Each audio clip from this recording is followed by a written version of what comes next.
Hello students, welcome to CI international school online study classes. बेटे last time हमने आपको जून में कराई थी क्लासेस, ठीक है। वहाँ पर हमारा बिजनेस स्टडी में 11th कॉमर्स क्लास में बिजनेस स्टडी में सेकंड लेसन चल रहा था हमारा some forms of business organization, ठीक है। तो वहाँ हम मेन डॉक्यूमेंट तक हमने अपना कर लिया था।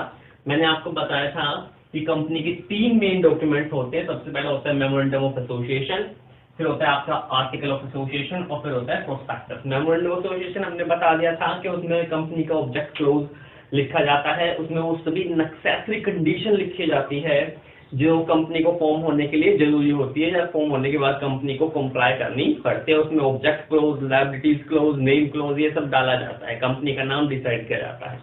वो था आपका memorandum association. Second main document आपको कौन सा पढ़ना है? The articles of association. देखिए, मेमोरेंडम ऑफ एसोसिएशन में तो बताया जाता है ऑब्जेक्ट ऑफ द कंपनी, और आर्टिकल ऑफ एसोसिएशन बताया जाता है how to achieve these objective, यानी कि रूल्स, रेगुलेशन, पॉलिसीज, ये सभी की सभी आपकी आर्टिकल ऑफ एसोसिएशन में लिखी जाती है। जो आर्टिकल ऑफ एसोसिएशन होता है वो कंपनीज एक्ट 2013, कंपनीज एक्ट 2013 के अकॉर्डिंग होना चाहिए, ठीक है। इसके अकॉर्डिंग आपका आर्टिकल ऑफ एसोसिएशन तैयार किया जाता है। इसमें रूल्स, रेगुलेशन, पॉलिसियां आपकी लिखी जाती है बेसिकली, ठीक है।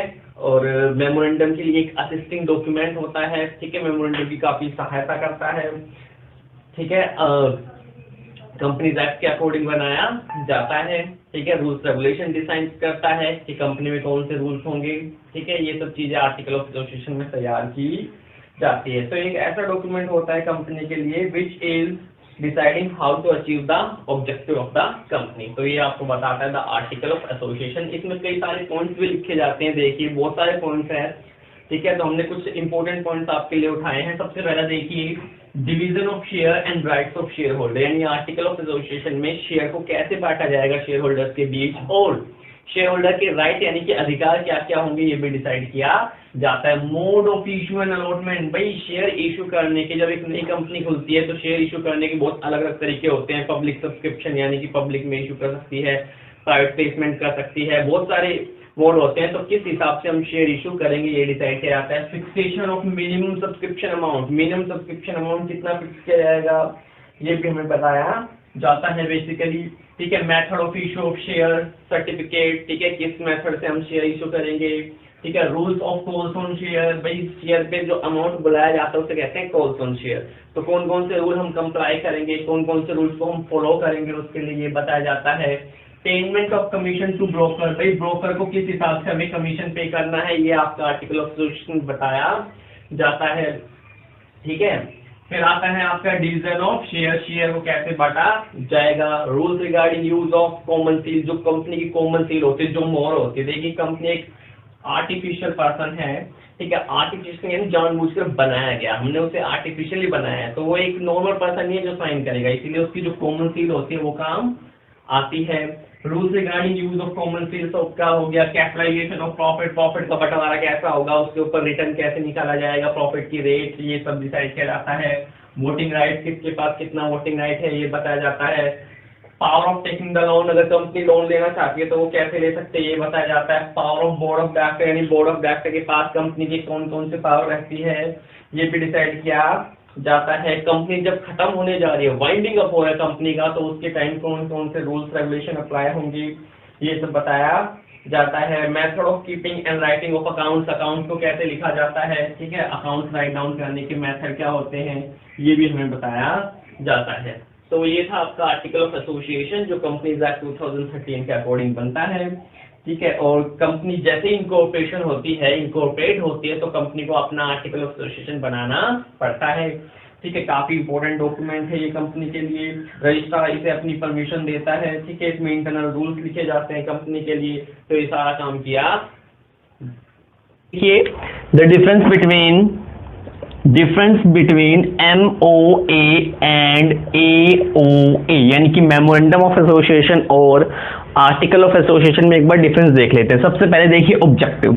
तो मेमोरेंडम क्या करता है, इट डिफाइंस द ऑब्जेक्टिव, ये ऑब्जेक्टिव डिफाइन करता है हमारा, हमें बताता है कंपनी को, कंपनी के लिए आगे गाइडलाइन प्रोवाइड करता है कि हमें क्या अचीव करना है, ठीक है। यानी कंपनी के लिए ये ऑब्जेक्टिव प्रोवाइड कराता है। आर्टिकल ऑफ एसोसिएशन क्या जाता है, rules to achieve the objective, ठीक है, कि ऑब्जेक्टिव को अचीव करने के लिए कौन सी पॉलिसियां, कौन सी रूल्स रेगुलेशन डिसाइड किए जाएंगे, ये हमारा कौन बताता है, आर्टिकल ऑफ एसोसिएशन, यानी मेमोरेंडम एसोसिएशन ऑब्जेक्टिव डिफाइन करता है और ये बताता है rules regarding achieving the objective या policies regarding achieving the objective. Second देखिए position, it is very vital, ठीक है, वेरी वाइटल, बहुत ज्यादा इंपॉर्टेंट डॉक्यूमेंट है, इसके बिना कंपनी एग्जिस्ट नहीं कर सकते। यानी अगर आपने कंपनी का फॉर्म किया है तो आपको मेमोरेंडम एसोसिएशन बनाना ही पड़ेगा, जबकि जो article of association it is not very vital, ठीक है, इतना ज्यादा जरूरी नहीं होता, ठीक है, क्योंकि रूल्स ही तो आपको बताने हैं, रूल्स आप वैसे भी लिख सकते हैं। मेमोरेंडम ऑफ एसोसिएशन जरूरी है बनाना, आर्टिकल ऑफ एसोसिएशन अगर आपने नहीं भी बनाया है तो भी चल जाता है, ठीक है। तो मेमोरेंडम एसोसिएशन की तुलना में ये कम वाइटल है, कम इंपॉर्टेंट है, ठीक है, कम महत्वपूर्ण है कंपनी के लिए। आगे देखिए रिलेशनशिप, तो जो मेमोरेंडम एसोसिएशन होता है ये क्या डिसाइड करता है, कंपनी के मेंबर्स और आउटसाइडर्स के बीच रिलेशनशिप डिसाइड करता है।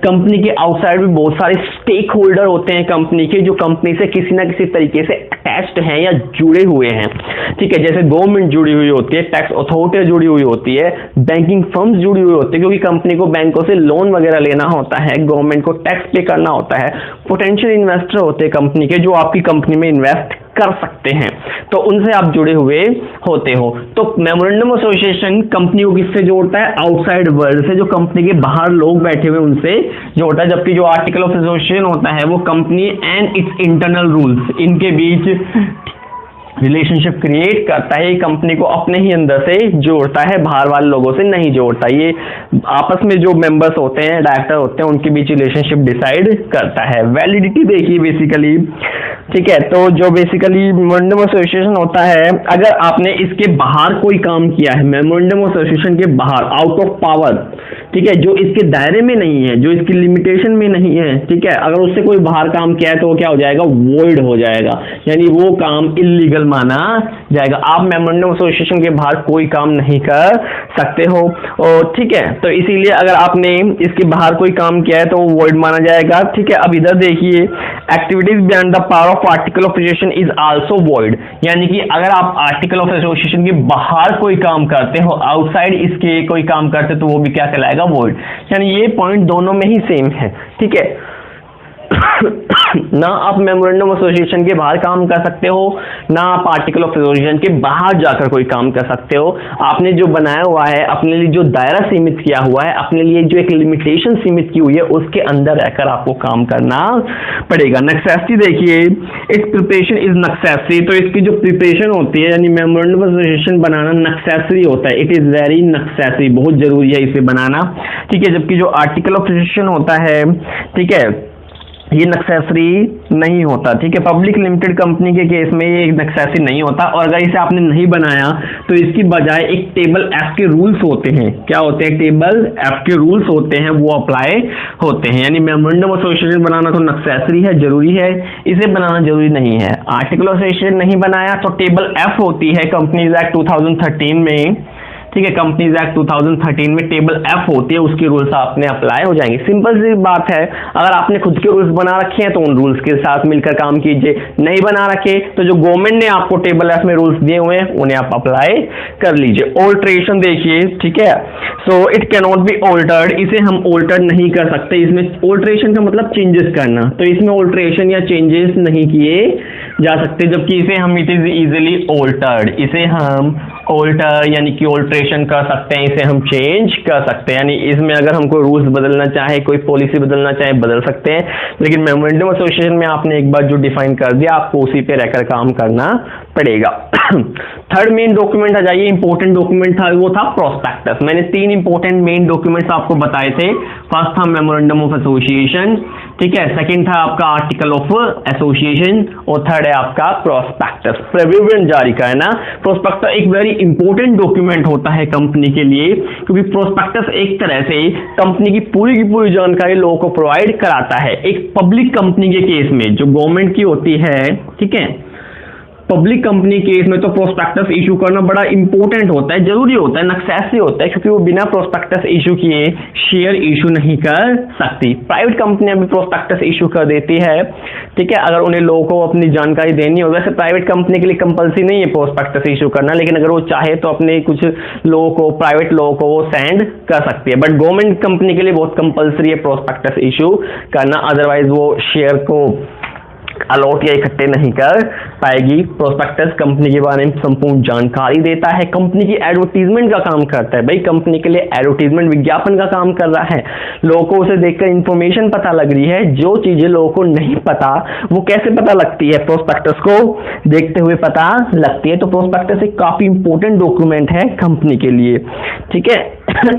It is issued by public company to obtain the money from the public. मैंने बताया कि भाई पब्लिक कंपनी को जरूरी है, क्योंकि वो शेयर इशू करते हैं, इसी के जरिए वो शेयर इशू कर पाते हैं। जो प्रमोटर ऑफ द कंपनी होते हैं, भाई सर्टिफिकेट ऑफ इनकॉर्पोरेशन मिलने के तुरंत बाद वो प्रोस्पेक्टस को इशू कर देते हैं, ठीक है। और साथ ही साथ कंपनीज एक्ट के अकॉर्डिंग इसे हमें इशू करता है, और एक पब्लिक कंपनी के लिए बड़ा जरूरी होता है। आगे देखिए ऑब्जेक्ट ऑफ प्रोस्पेक्टस। ऑब्जेक्ट क्या क्या होते हैं?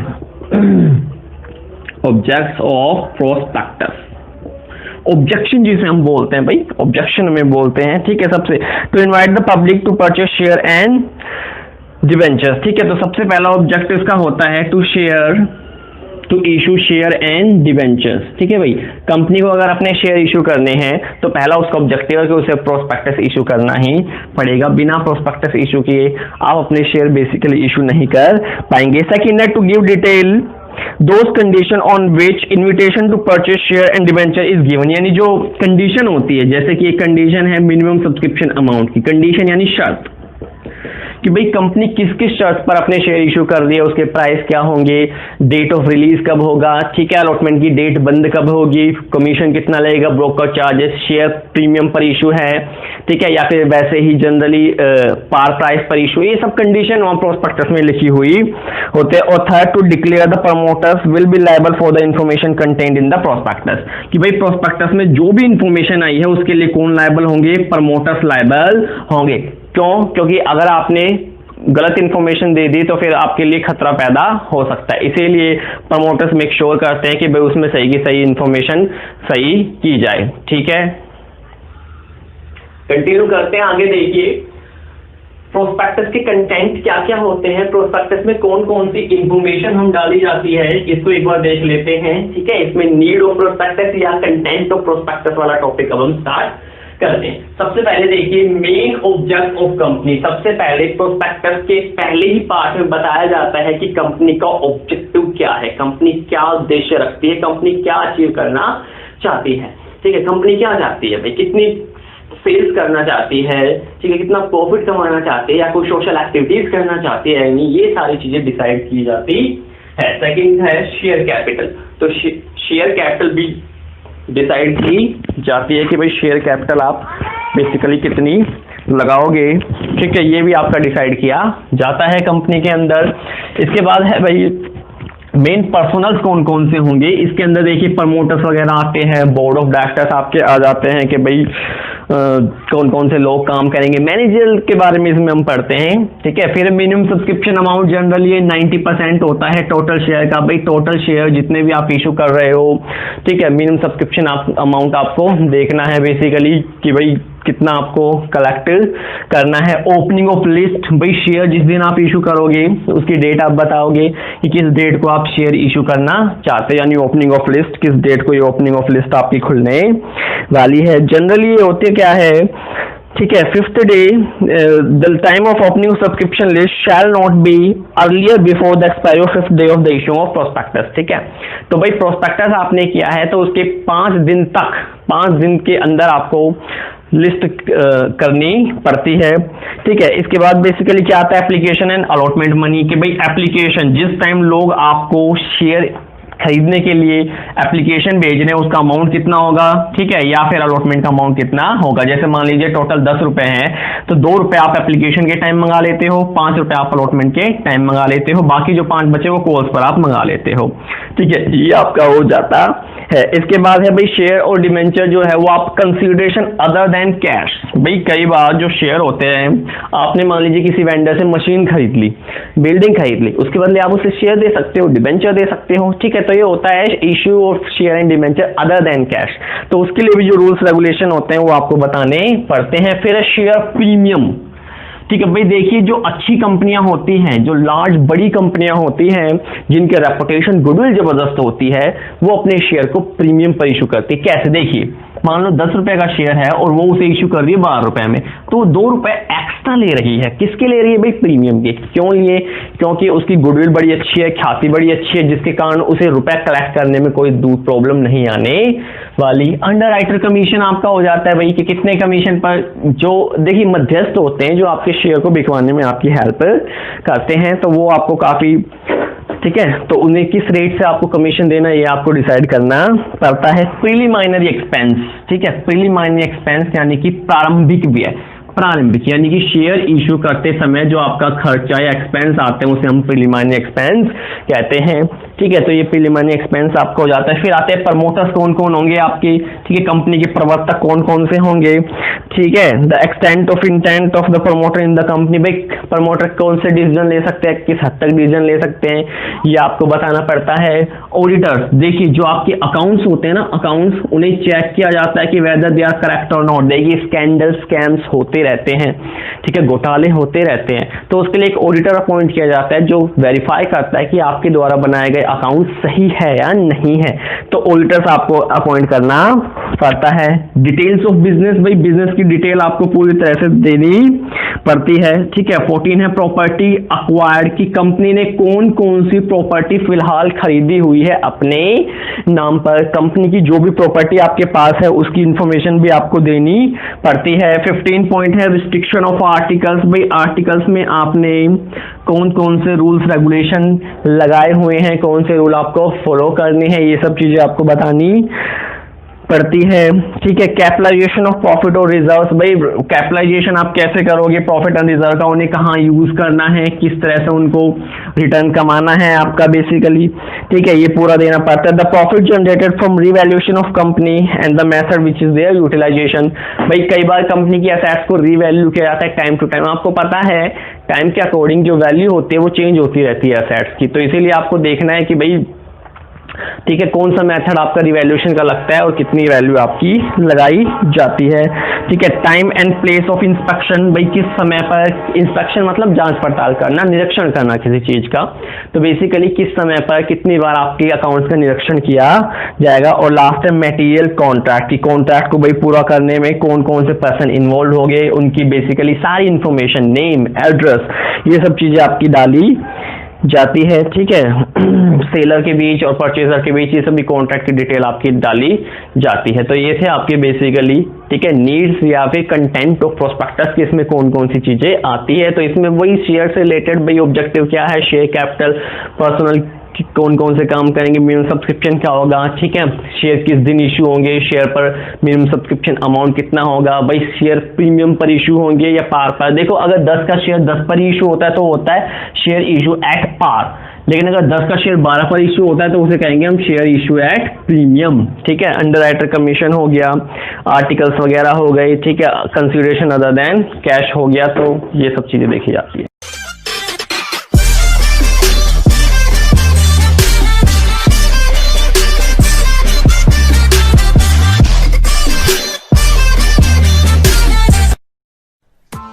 Press the bell icon on the YouTube app and never miss another update.